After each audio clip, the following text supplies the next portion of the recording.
Père Gabriel Marie, bonjour et bienvenue sur Radio Maria France.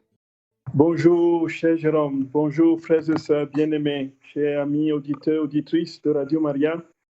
Je vous salue de tout cœur et je vous souhaite la bienvenue à cette tranche d'antenne où nous continuerons à explorer les vastes catéchèses de notre très saint Seigneur à sa servante Luisa Picaretta. Donc avant tout, nous voulons confier ce moment à notre très sainte Mère du ciel, la reine de la divine volonté, la Vierge Marie, l'unique créature qui a pleinement vécu dans cette vie divine et qui n'en est jamais sortie. Je vous salue Marie, pleine de grâce. Le Seigneur est avec vous. Vous êtes bénie entre toutes les femmes, et Jésus, le fruit de vos entrailles, est béni. Sainte Marie, Mère de Dieu, priez pour nous, maintenant et à l'heure de notre mort. Amen. Frères et sœurs bien-aimés, chers amis auditeurs, auditrices de Radio Maria, encore une fois, bienvenue, je vous salue chaleureusement de tout cœur. Donc, dans les 5 précédentes émissions, nous avions tour à tour parlé de la manière dont Luisa recevait les messages, du mode particulier de cette vision du message, et qui va, à côté des autres manières de recevoir des messages, être particulièrement limpide. Donc, c'est la manière extatique de communiquer et de communier avec le surnaturel qui ne souffre d'aucune interférence. Donc, nous avons dit qu'il était donc clair et net que ce que Luisa écrivait, elle le recevait directement du Seigneur et par un mode de communication direct qui a son équivalent dans la vision béatifique en quelque sorte, puisque la familiarité qu'elle entretenait avec Jésus était de cet ordre-là, ce que nous vivrons lorsque nous serons avec lui, lui en nous, nous en lui. Alors nous avons parlé donc de l'obéissance aussi de Luisa à l'Église, donc du cœur de son message, qui est le projet de Dieu de venir habiter les créatures et d'établir son ciel sur la terre, dans la ligne de l'exaucement de la prière qu'il nous a lui-même enseigné, la prière de notre Père, que ta volonté soit faite sur la terre comme au ciel.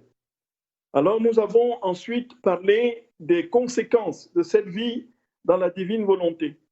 Et nous avons dit qu'il n'était pas possible de tout étayer parce que le Seigneur en révèle dans une telle profusion et de manière tellement profonde et toujours plus profond au fur et à mesure qu'on les lit, qu'on ne peut pas les explorer toutes au cours d'une vie.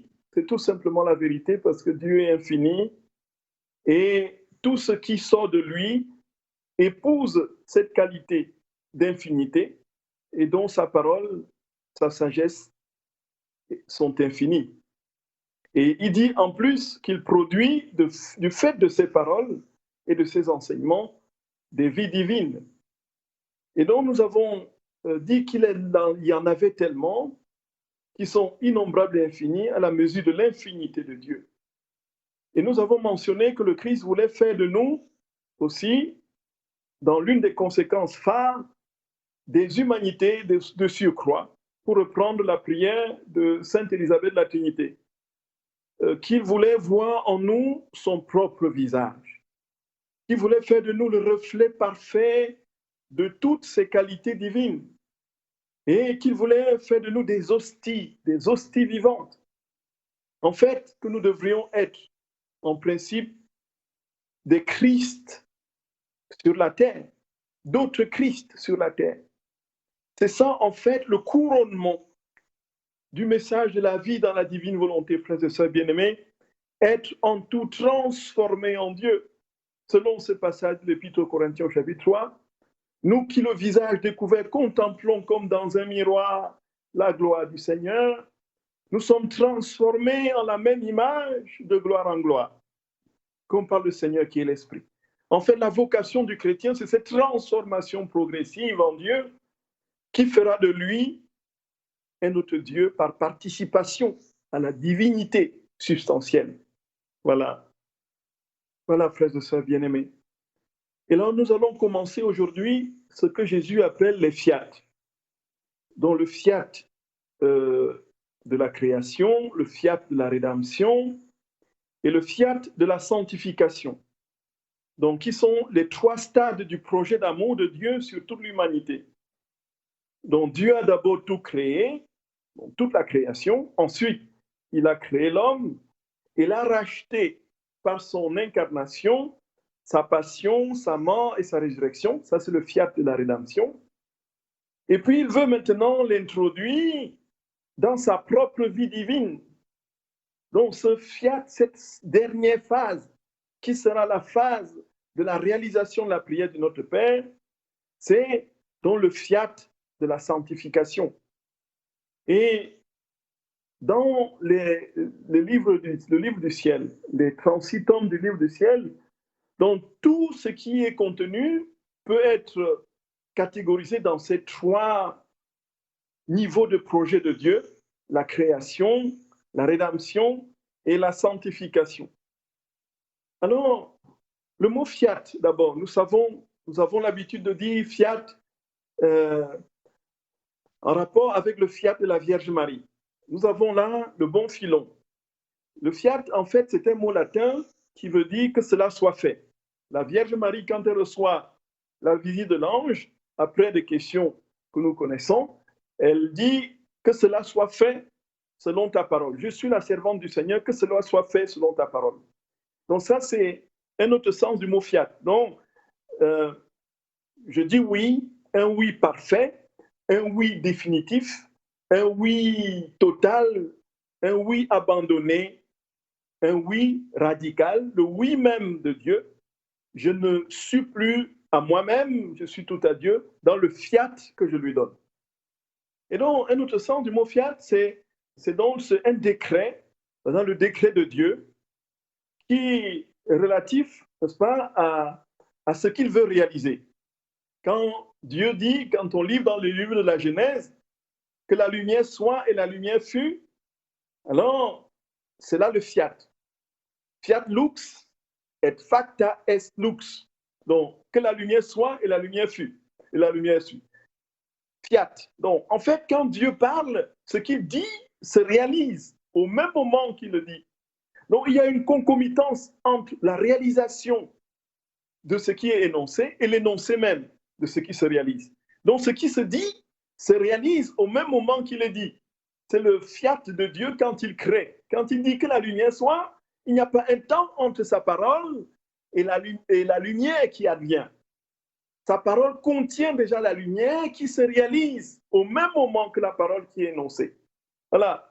Donc, en fait, le fiat de la création, quand Dieu a créé toutes choses, quand il dit que les oiseaux du ciel foisonnent, ou encore que les poissons de la mer grouillent dans les eaux, ainsi de suite, c'est bien au moment où il le dit que tout cela se réalise. Donc voilà, pour ce qui est du fiat, frères et sœurs bien-aimés, chers amis auditeurs, auditrices de Radio Maria, que cela ne nous effraie pas. Donc c'est tout simplement ce que nous avons comme pratique habituelle lorsque nous disons au Seigneur, fais de moi ce qui te plaira, pour reprendre la prière de Charles de Foucault. On dit à Dieu, fiat, mi secundum verbum tum, comme la Vierge a dit, fais de moi selon ta parole. Fais ce que tu veux de moi selon ta parole. Qu'il me soit fait, qu'il m'advienne selon ton décret divin, selon ce que tu as décidé. Alors, si l'on comprend bien ce mot, on comprendra donc la vie dans la divine volonté comme telle. Voyez, frères et sœurs bien-aimés, chers amis auditeurs, auditrices, la vie dans la divine volonté, c'est un fiat parfait que l'on donne à Dieu. Voyez? Et ce fiat permet au fiat de Dieu de se saisir de notre fiat pour nous transformer en lui. Nous devenons nous sommes divinisés en mesure et à la proportion du fiat que nous lui donnons. Et donc, plus nous aurons abandonné notre volonté, plus il fera la sienne en nous, plus il s'établira en nous et nous divinisera. Et nous serons son image, la réverbération parfaite de son visage, de sa gloire, de sa sainteté, de son amour et de toutes ses prérogatives. Voilà, frères et sœurs bien-aimés, chers amis auditeurs, auditrices. Donc, alors, nous allons commencer aujourd'hui avec le fiat de la création. Donc, Jésus dit à Luisa Picaretta que toute chose a été créée en vue de l'homme. Donc, c'est ce qu'on appelle aussi dans le langage scientifique le principe anthropique.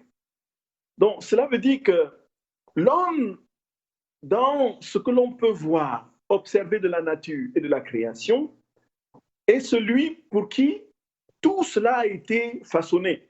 Donc, il y a quelque chose de l'ordre d'une convergence de tout le créé, de toute la création vers l'homme. L'homme est bien sûr le chef-d'œuvre de la création, mais surtout tout ce qui l'a précédé, puisque nous le voyons dans le livre de la Genèse, était en vue de l'homme pour qu'il règne sur la création. Donc l'homme est en fait, au fond, le projet de Dieu. Ce qui est premier, dit saint Thomas d'Aquin, dans l'ordre, dans l'intention, et, n'est-ce pas, dernier dans l'ordre de l'exécution. Qu'est-ce que cela veut dire? Cela veut dire que Dieu, dans sa souveraine sagesse, dans sa divine providence, avait en tête l'homme. Il n'avait pas en tête le soleil, il n'avait pas en tête, n'est-ce pas, les astres du ciel, il n'avait pas en tête la mer, les poissons, il n'avait pas en tête, je ne sais pas trop quoi, tous les autres éléments de la créature, n'est-ce pas, les plantes, les animaux, et ainsi de suite. Ce qu'il avait en tête, c'était l'homme. L'homme à son image et à sa ressemblance parfaite. Et comment est-ce que cet homme, en fait, devait pouvoir survivre? Il fallait donc créer en amont tout ce qui était nécessaire à cet homme pour qu'il devienne véritablement le roi, pour qu'il devienne véritablement à l'image et à la ressemblance de Dieu, le roi de la création, qu'il règne sur la création. Donc, tout a été créé en vue de l'homme. C'est le principe anthropique. Donc, tous les éléments créés de la nature sont en vue de l'homme. En fait, Dieu avait en tête l'homme comme étant l'aboutissement de son œuvre. Et donc, comme il avait en tête, il fallait qu'il prépare toutes choses pour que l'homme, comme lui, règne sur la création. Et donc, cela veut dire quoi? C'est-à-dire de l'infiniment petit à l'infiniment grand, tout a été créé par Dieu en vue de la réalisation parfaite du bonheur de l'homme.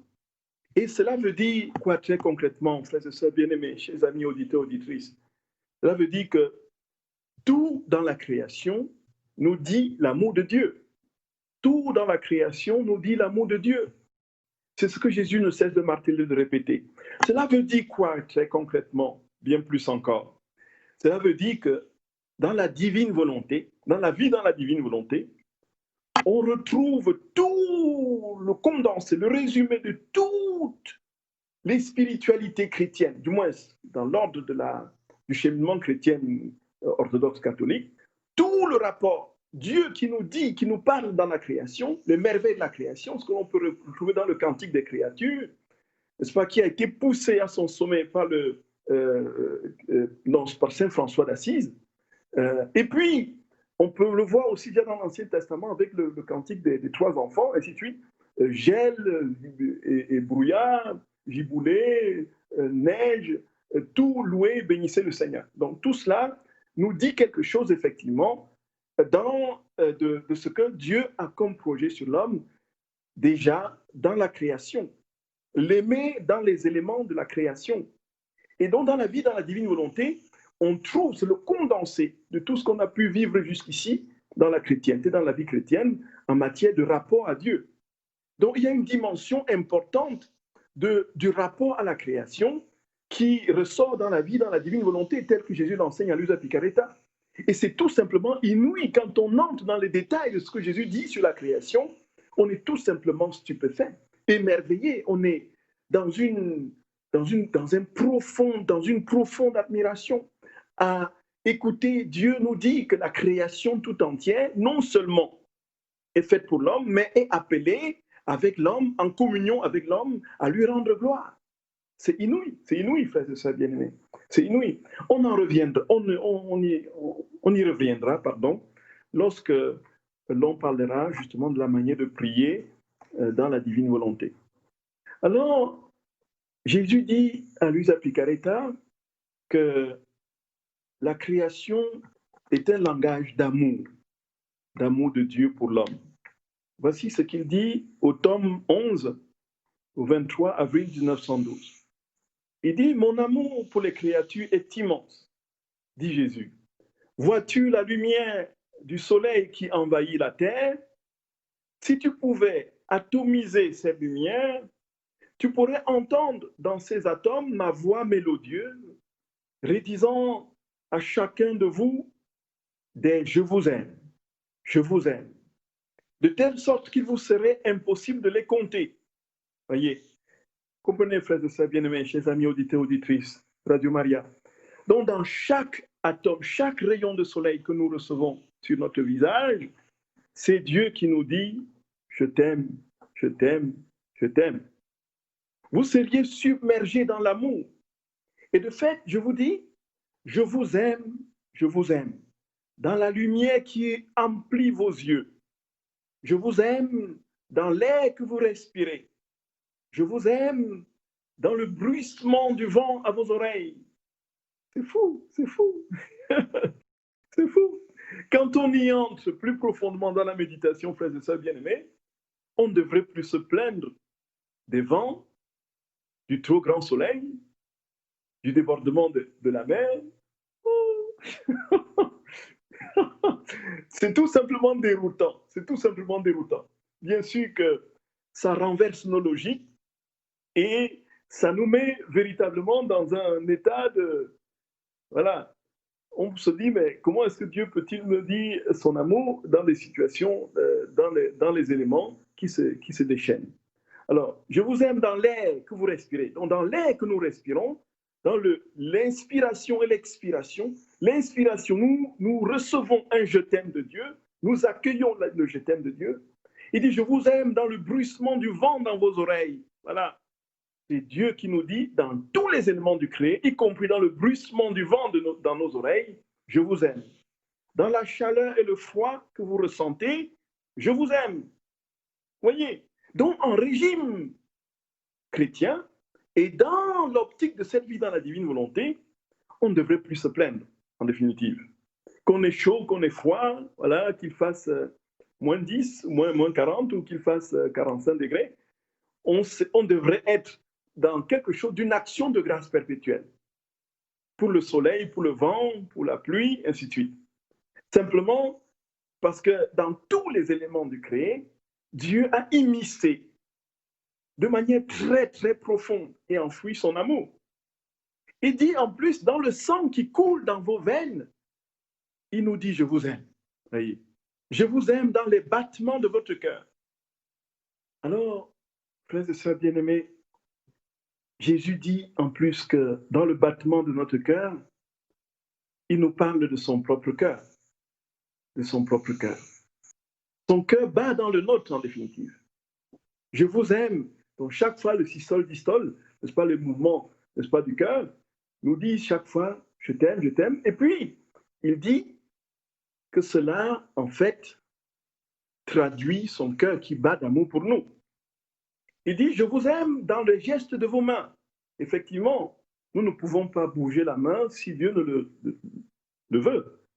Il est impossible de nous mouvoir si ce n'est pas dans le projet de Dieu.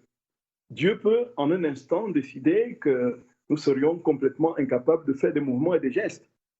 Alors s'il décide cela, c'est que c'est dans sa divine volonté. Et donc le simple mouvement de la main nous manifeste que Dieu est là présent et qu'il nous aime. C'est ça en fait. Car c'est lui qui fait mouvoir la main. C'est lui qui donne le vouloir et le faire, comme dit saint Paul. Et il dit, car rien ne se fait au-dedans comme au-dehors de vous sans un acte correspondant de mon amour pour vous. Il dit, un de mes je vous aime n'attend pas l'autre. Et dans vos je vous aime, combien y en a-t-il pour moi? Voilà, frères et sœurs bien-aimés, chers amis auditeurs, auditrices.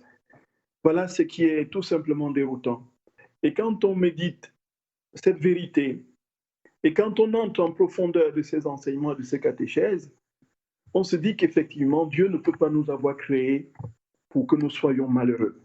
Et que tout ce qui peut nous entourer, et qui semble contredire nos aspirations profondes, tout ce qui peut se mettre en travers du projet que nous avons établi pour notre bonheur selon notre point de vue, que tout cela, Dieu s'en sert, ou plutôt le permet, pour que nous soyons davantage dans l'optique de sa propre volonté à lui, et non de la nôtre. Et chaque fois qu'il y a quelque chose qui déroute nos plans, il fait beau alors que j'avais prévu un peu de pluie pour mon jardin, il pleut alors que j'avais prévu de faire de prendre un petit temps de récréation avec mes amis autour de quelques grillades et autres boissons, n'est-ce pas, en pleine nature.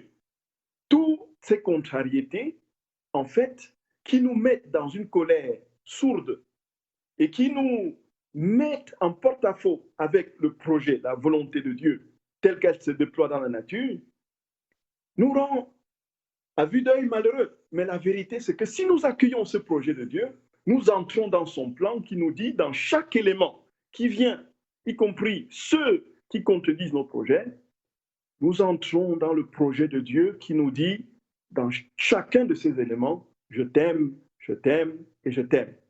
Et donc, qu'il vente ou qu'il neige, qu'il pleuve, quelles que soient les conditions, quelles que soient les circonstances, je suis dans une paix céleste parce que j'entre profondément dans le projet de Dieu qui est que ce qui se passe en ce moment, contre lequel je ne peux rien, simplement accueilli dans cette paix parce que ma volonté n'existe plus, elle a été diluée, elle a été offerte, échangée avec la volonté de Dieu. Voyez ça, frères et sœurs bien-aimés, les amis auditeurs, auditrices. Il s'ensuit que nous sommes au cœur de quelque chose de tout simplement inouï. Si Jésus dit que la vie dans la divine volonté, c'est la vie du ciel sur la terre, cela veut dire que nous ne perdrons plus jamais la paix. Nous ne serons plus jamais contrariés par quoi que ce soit, quel que soit le combat extérieur, quel que soit ce qui se passe autour de nous contre ce que nous aurions pu, en temps normal, voulu et désiré. Nous serons dans une paix profonde et perpétuelle, simplement parce que Dieu vit en nous et que nous entrons dans son plan, dans son projet. Et quand on y va plus loin, on comprendra que même dans ces éléments qui nous contrarient, c'est l'amour de Dieu qui se manifeste pour nous, qui nous est témoigné. Voyez, frères et sœurs, amis, auditeurs, auditrices de Radio Maria. Et Jésus nous dit que même dans le sang qui coule dans nos veines, il nous dit « je t'aime ». Il nous dit « je t'aime ». Il nous dit « donc, nous sommes en fait de part en part immergés dans l'océan de l'amour infini de Dieu. C'est cela, c'est cela. Il n'y a rien qui soit en dehors de l'amour. Dans ce que nous sommes, nous vivons, au fond, frères et sœurs bien-aimés, de la part de Dieu, bien sûr. Mis à part le mal dans sa forme extérieure, comme dans le péché personnel, en responsabilité. Il s'agit de comprendre que toutes les circonstances d'une vie normale, du moins dans le rapport avec la création, c'est une vie de communion parfaite avec l'amour de Dieu qui nous dit incessamment, de manière insistante et perpétuelle, que nous sommes aimés, infiniment aimés de lui. Voyez, frères et sœurs, les amis auditeurs, auditrices, nous continuons dans ce que nous disions tout à l'heure sur le fait que la création était un langage d'amour de Dieu pour l'homme et qu'il n'avait pas créé les choses pour les aimer, lui, ces choses-là, ces réalités, pour les aimer, mais pour aimer l'homme à travers ces réalités créées. Donc, en quelque sorte, s'il a un amour pour le soleil, c'est parce qu'il aime l'homme dans le soleil. S'il a un amour pour les plantes, c'est parce qu'il aime l'homme dans les plantes. Donc, il aime l'homme à travers, n'est-ce pas, les plantes qui lui serviront au bonheur de l'homme. Et donc, il le dit très clairement, et c'est ce que je veux vous lire. Donc, il dit, ma fille, j'ai créé les cieux et j'ai centralisé mon amour pour l'homme dans les cieux. Et afin de lui donner un plus grand délice, je les ai constellés d'étoiles. Je n'aimais pas les cieux, mais l'homme dans les cieux, et c'est pour lui que je les ai créés. Combien mon amour était grand et fort en étendant cette voûte azurée par-dessus la tête de l'homme, ornée des plus étincelantes étoiles. comme un pavillon, tel que ni les rois ni les empereurs ne peuvent en avoir de semblable. Mais je ne me suis pas contenté de centraliser mon amour pour l'homme dans les cieux, qui devait lui servir de puits de délice. Voulant avoir mon délice d'amour avec lui, j'ai voulu créer le soleil en centralisant tant d'amour pour l'homme dans ce soleil. J'aimais l'homme dans le soleil et non le soleil. C'est pourquoi j'ai placé en lui un amour de nécessité, parce que le soleil était nécessaire à la terre, ayant asservi les plantes et le bien-être de l'homme. Nous avons compris, frères et sœurs bien-aimés. C'est cela, c'est cela. Amour de lumière qui devait l'illuminer. Amour de feu qui devait le réchauffer. Et tous les effets que produit cette sphère et qui sont innombrables. Donc un miracle continuel placé dans la voûte des cieux qui descend avec sa lumière pour le bien de tous. J'ai centralisé tant de spécialités d'amour envers l'homme dans le soleil pour tous les biens et les effets qu'il produit. Et si au moins les créatures prêtaient attention à mon amour que leur apporte le soleil, combien je me sentirais payé de retour pour le grand amour que j'ai placé dans ce divin conteur et porteur de mon amour et de ma lumière. Voyez, frères et sœurs bien-aimés. Donc Jésus nous dit très clairement que nous pouvons lire son amour à travers tous les éléments de créé et qu'il a concentré dans la création tout l'amour qu'il avait pour l'homme. Et bien au-delà. Parce que la création, dans la proportion, dans la mesure de l'amour de Dieu, est relativement limitée par rapport à l'amour infini de Dieu qu'il a pour l'homme. L'amour de l'homme dans la création n'est qu'une partie de l'amour que Dieu a de manière infinie pour l'homme. C'est pour dire que tout Dieu, rien ne résiste à son amour. Il se saisit de tout pour manifester son amour à l'homme. Et chaque fois, il pleure, il se lamente, il se pose la question, pourquoi avec tant d'amour, l'homme reste-t-il avec un cœur toujours aussi endurci?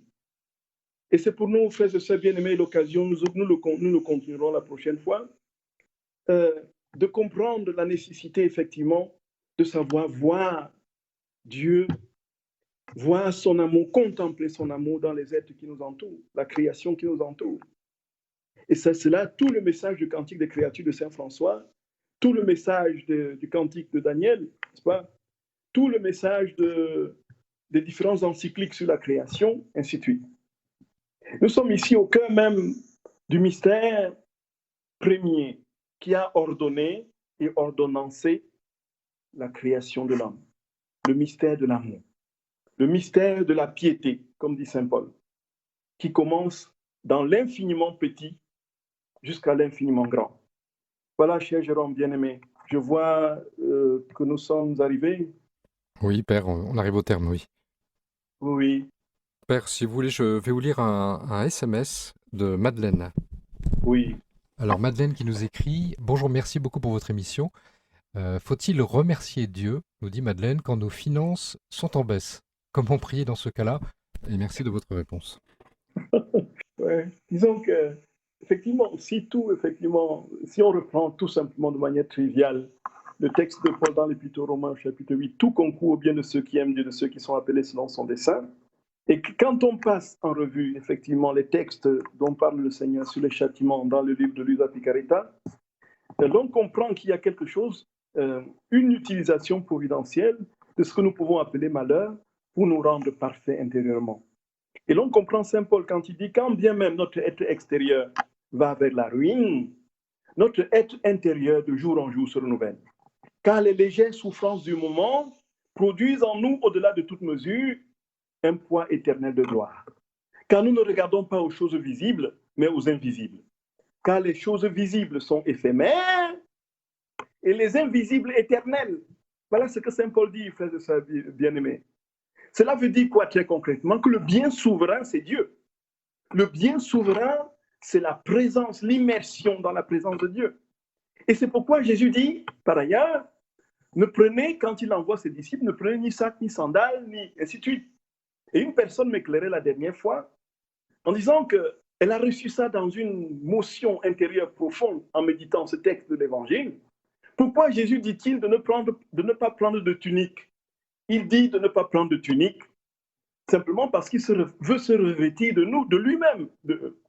Il veut nous revêtir de lui-même, pardon. Il veut nous revêtir de lui-même.